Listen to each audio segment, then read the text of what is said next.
President ने दिल्ली जाट महासभा के उन्होंने अभी मंच तो पहले समा नहीं दे सके, मेरा ध्यान नहीं गया, अभी माफी चाहेंगे। आओ जी भैन Deepika ji.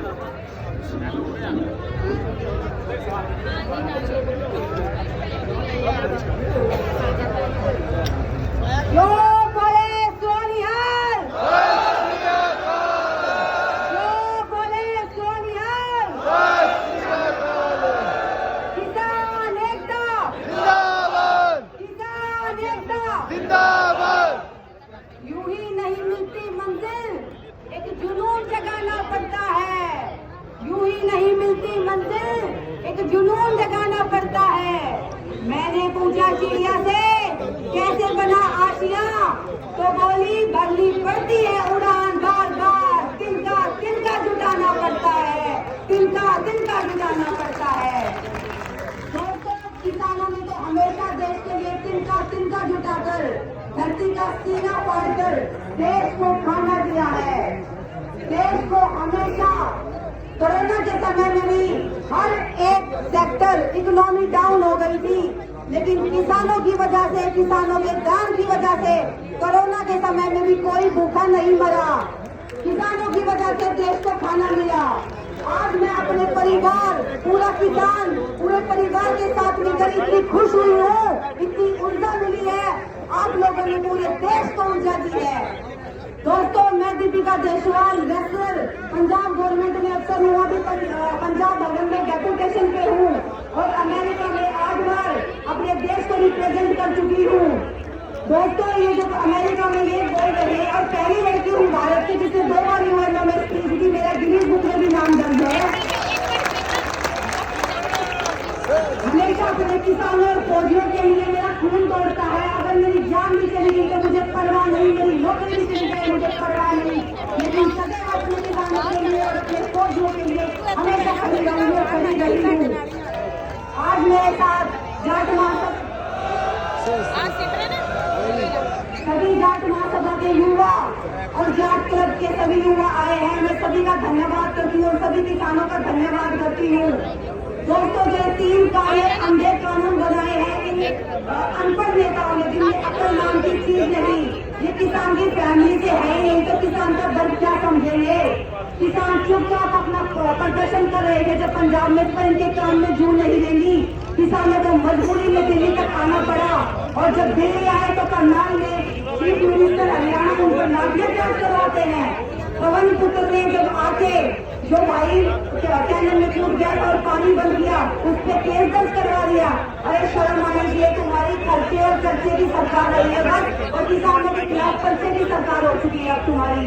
Shame on you, कट्टर shame on you Modi ji.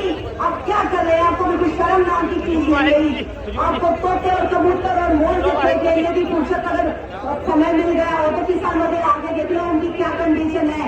इस तरीके से वो कैसे भी मिलवा करके अपना कर्जा भी फाड़ते हैं और पूरे देश को संचालित करते हैं। अमेरिका ये कह रहे कि अमेरिका, इंग्लैंड और कनाडा ने कानून काम दिया, मैं झूठ बोल रही हूं। दिल्ली जाके मोदी ये खा रहे हैं जो तुमने अब तक नहीं देखा। ज्यादा आत्महत्या कर रहे हैं। वहाँ की सरकार सब्सिडी पे चल रही है। किसानों को $7 लाख सालाना औसतन है कि $7,000 साल के मिलते हैं। वो भी जो पोल्ट्री और बाकी डेयरी सारी फार्मिंग बंद हो चुकी है, क्योंकि वॉलमार्ट जैसी कंपनियां आई, उन्होंने उनको कहा कि ये वाला प्रोडक्ट आप करें, वो नहीं कर पाए और कर्जों में डूबते चले गए।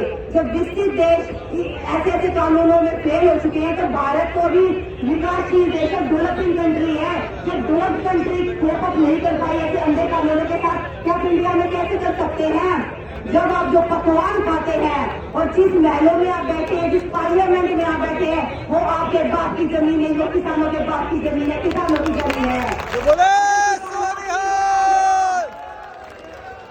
अगर दोस्तों किसान अपनी पर आ गया तो आपको पार्लियामेंट से खदेड़ देगा, आपके घर से खदेड़ देगा, वो हमारी जमीन है। दिल्ली का पंजाब था, बाद में डिवीजन हुआ, बाद में हरियाणा बना, हमारी एक कौम है, वो किसान की कौम है।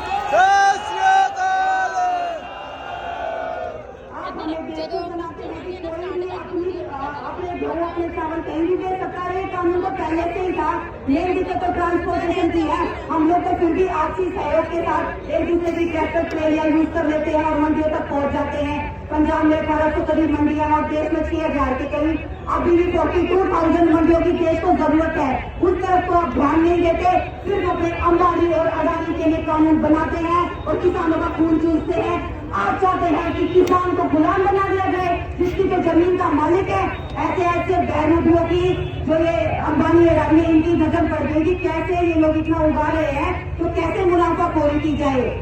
जो किसान अपना टैक्स देते हैं, किसानों के टैक्स से आप सूट बूट पहनते हैं, किसानों के टैक्स से देश चल रहा है, और आपको इतनी शर्म नहीं आ रही कि जिन किसानों की मदद करनी चाहिए उनको मेडिकल फ्री देना चाहिए, उनके बच्चों के लिए स्कूल कॉलेज फ्री होने चाहिए, अलग से स्कूल बनने चाहिए।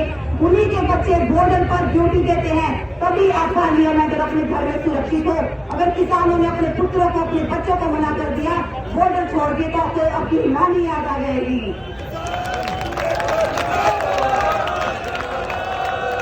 हमारी किसान कौम ने हमेशा शहादत दी है, शहीद हुए हैं।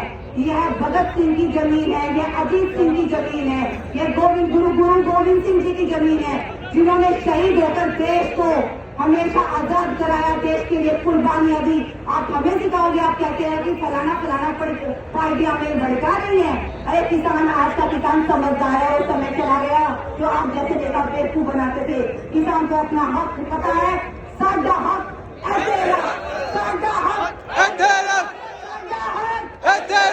हम लोग पीछे नहीं जाएंगे, हम अपना हक लेके जाएंगे। हम लोगों ने पीछे मुड़ना नहीं सीखा, हमें आगे बढ़ना सीखा। हम अपना सर कटवा देंगे पर पीछे नहीं हटेंगे। मोदी की जान से सुन लो।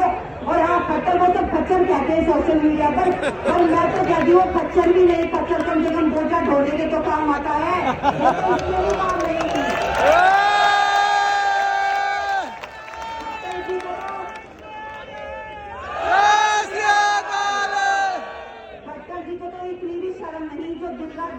तोड़ रहे हैं हरियाणा के, पंजाब के किसानों की, और उन्हीं किसानों जो देश का भगवान है, किसान को देव का कमेंट दिया गया है, क्योंकि किसान असली भगवान है। हमने कभी असली भगवान को नहीं देखा है, बस फीलिंग है कि हाँ अच्छा ये भगवान होता है, लेकिन जो जीता जाता भगवान हमारे किसान है, उनके साथ आप ऐसी अवहेलना करते, उनकी बात तक नहीं सुनते। शेरवानी हूँ, हम अपना हक लेके रहेंगे, पीछे नहीं हटेंगे। किसान